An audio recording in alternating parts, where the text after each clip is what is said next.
अस्सलाम वालेकुम to everyone, you are watching Meri Kamyabi channel. आज हम पेश खिदमत है रमज़ान स्पेशल टॉक शो के साथ। आज का शो वाकई में स्पेशल है क्योंकि आज का शो आप देख रहे हैं हैदराबाद के शहर से। हैदराबाद का शहर बहुत ही ट्रेडिशनल शहर है और ये अपनी रबड़ी के हवाले से और यहाँ के लोग जो मेहमान नवाज है उसके हवाले से भी मशहूर है। चिड़ियों के हवाले से भी यहाँ के लोगों में जो है वो काफ़ी शौक है और पूरे मुल्क में इसकी गूंज है।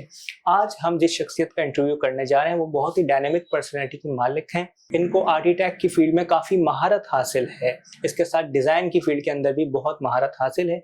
जानना चाहेंगे इनकी पर्सनल जर्नी और इंसाइटफुल कि क्या चीज़ों ने इनको कामयाबी दिलाई। So let's start our interview. अस्सलाम वालेकुम सर। वालेकुम सलाम। कैसे मिजाज हैं आप? सर अल्लाह का शुक्र है, आप बताएं खैरियत से?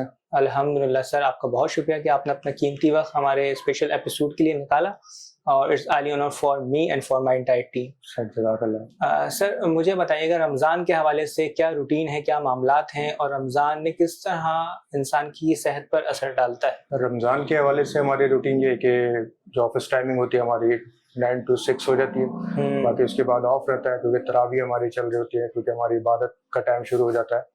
और रमज़ान हमारे लिए एक ब्लेसिंग है जो हमारे लिए बड़ी रहमतें लेकर आ रहा होता है। हमारे बिजनेस के अंदर भी मतलब हम बंद कर रहे होते हैं, बिजनेस भी बंद कर रहे होते हैं, हमारी रहमतें उसमें चल रही होती हैं। अच्छा, आप क्या समझते हैं कि इस रमज़ान के महीने के वजह से थोड़ा प्रेशर में काम करना पड़ता है या थोड़ा मतलब आरामदेह काम हो जाता है? प्रेशर किसी चीज़ का नहीं होता रमज़ान के महीने में, बल्कि रिलैक्स रहते हैं हम, क्योंकि अल्लाह की तरफ से ये तोहफा है। तो हमारे काम का भी प्रेशर इतना नहीं होता है, तो ये कि ईजी हमारा रमज़ान गुजरता है, इबादत के साथ गुजरता है। अच्छा, आर्किटेक्ट कंपनी के हवाले से आप बताएं अपना किस तरह जर्नी का आगाज़ हुआ और मतलब किस तरह डेवलप हुई कंपनी और क्या आइडिया था इसके पीछे? सर आर्किटेक्चर जो हमारी कंपनी अल मुमताज़ आर्किटेक्ट्स, ये 2010 में हमने लॉन्च की थी मेरे वालिद साहब ने। तो इसके साथ साथ मैं इस फील्ड में आता गया, देखता रहा अपने वालिद साहब को। इंस्पायरेशन जो है मेरे वालिद साहब की है। अच्छा। तो ऐसे ही फिर मैंने अपने एजुकेशन कंप्लीट की, उसमें बैचलर में मैंने एडमिशन लिया 2015 बैच में आर्किटेक्चर डिपार्टमेंट में। तो वहीं से ही हम सीखते सीखते काम करते हुए फिर फील्ड में मैंने ये सेटअप संभाला, इसको आगे लेके चला। और इसके अलावा फिर मैंने अपना मास्टर्स भी साथ साथ कंटिन्यू रखा अपनी फील्ड के साथ साथ। आपकी जो कोर वैल्यूज है कंपनी की वो क्या है, मतलब आपके विजन क्या है, मिशन क्या है? हमारा जो आर्किटेक्ट का एक विजन ये होता है कि लोगों का घर को डिजाइन करना, लोगों का ड्रीम हाउस बनाना। तो उसमें सस्टेनेबिलिटी हमने देख ली होती है, हमने फंक्शनैलिटी देखनी होती है, उसमें हमारी वेंटिलेशन कैसे करनी है, हमने ओपन स्पेसेस कैसे रखने होते हैं। तो आर्किटेक्ट एक ऐसा बंदा है कि जो आपको है ना आपके घर के अंदर मतलब एक पीसफुल एनवायरनमेंट भी देता है और आपको नेचर से कनेक्ट भी रख रहा होता है। तो आर्किटेक्चरल फील्ड एक आर्टिस्टिक फील्ड है, डिजाइनिंग फील्ड है। आपने इसमें बहुत सारी आप कर सकते हैं, इंटीरियर डिजाइनिंग आ जाती है कि हम रूम के अंदर बैठे हैं तो हमारी कलर थीम कैसी है, हमारी लाइट्स कैसी है, हम लॉन्च में बैठे हैं तो हम नेचर से कैसे कनेक्ट हुए हैं। और ऐसे ही हम फ्रंट एलिवेशन पे आ जाते हैं, हमारे घर का बाहर से एलिवेशन कैसा लग रहा है, उसको कैसे डिजाइन करना है। तो ये डिजाइन जो आर्किटेक्चरल फील्ड है ये बिल्कुल एक डिजाइन से भरी हुई है। इसमें कलरफुल लाइफ, आपसे पीस से आप कनेक्ट होते हैं, तो काफी सारी चीजें इसमें ऐड होती हैं। जो लोगों की डिमांड्स होती हैं कि हमें इस तरह का डिजाइन चाहिए, इस तरह का, मतलब आप उस पर बिल्कुल पूरा मेयार के तौर पर प्रोवाइड करते हैं? सबसे पहले हमारे पास जो क्लाइंट आते हैं वो इस चीज से अवेयर नहीं होते हैं। अच्छा। तो हमने उनको बताना होता है कि आपने डिजाइन किस तरीके से लेके चलना है।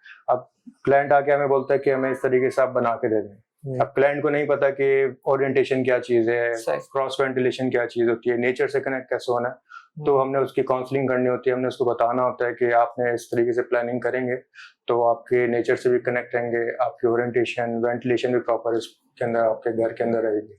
अच्छा, आप क्या समझते हैं हैदराबाद के शहर में काम करना कितना चैलेंज आपको लगा या इजी था, और पाकिस्तान के किन शहरों में आपकी कंपनी काम कर रही है? हैदराबाद शहर के अंदर हमें कोई ऐसे चैलेंजेस नहीं है, क्योंकि यहाँ पर हर बंदा एक दूसरे को जानता है। यहाँ के लोग अच्छे हैं, मेहमान नवाज लोग हैं, ख्याल करने वाले। तो फील्ड में हम जो भी आर्किटेक्ट्स और मेरे सीनियर्स मौजूद हैं, तो ऐसा नहीं होता कि हमारा कंपटीशन चल रहा होता है। हम एक दूसरे के साथ कनेक्ट रहते हैं, एक दूसरे की हेल्प के साथ चल रहे होते हैं। तो हमारी एक यूनिटी बनी हुई है। तो चैलेंजेस किसी चीज के नहीं, हम सारे साथ चल रहे होते हैं। आपकी जो कंपनी है इसका कयाम किस सन में अमल में आया? 2010 में इसको हमने मेरे वालिद साहब ने लॉन्च किया था अल मुमताज़ आर्किटेक्ट्स के नाम से। मुमताज़ मेरे दादा का नाम है तो उन्हीं के नाम से कंपनी चला रहे हैं।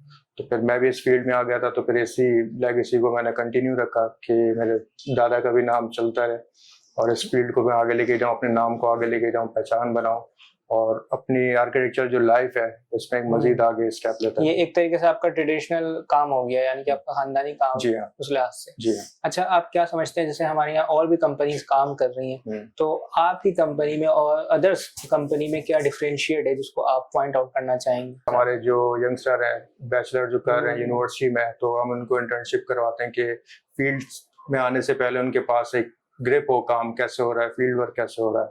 साइट विजिट उनको करवाते हैं कि साइट पे किस तरीके से काम हो रहा है, डिजाइन किस तरह से करने होते हैं, रियल बेस काम कैसे होता है। तो जो भी है, जितनी भी फर्म्स हैं हैदराबाद में, वो माशाल्लाह सारी अच्छे काम कर रही हैं और बहुत अच्छे लेवल पे सब काम कर रहे हैं। अच्छा, आपके अब तक के कौन से ऐसे मेन प्रोजेक्ट्स हैं जो आप शेयर करना चाहेंगे, जो आपके लिए यादगार हैं? हमारे जो मेन प्रोजेक्ट, आप एक हैदराबाद का लैंडमार्क लगा लें, आरटी होटल ऑटोबान रोड पर है। उसके बाद एक कमर्शियल हमारा प्रोजेक्ट है, नेशनल टावर है 7 नंबर में, और नेशनल सेंटर कमर्शियल प्रोजेक्ट आ गया, यूनिवर्सल टावर है हमारे।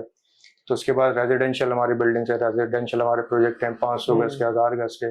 रिसेंटली हमारा इंडस्ट्रियल प्रोजेक्ट स्टार्ट हुआ है, वो चल रहा है, उसकी एक्टिवेशन चल रही है। तो रेजिडेंशियल, कमर्शियल, इंडस्ट्रियल प्रोजेक्ट में हमारे काम चल रहे हैं। अच्छा, आप अपनी कंपनी को मजीद आने वाले सालों में कहाँ देखना चाहते हैं, और पाकिस्तान के किसी और शहर में ब्रांच में आपकी कंपनी को ओपन करने का आपको आइडिया है या करना चाहेंगे? इंशाल्लाह इरादा है मेरा इस्लामाबाद में और कराची में इंशाल्लाह आगे हमने ऑफिस करना है, तो अल्लाह ने साथ दिया, इंशाल्लाह आगे हम चलेंगे।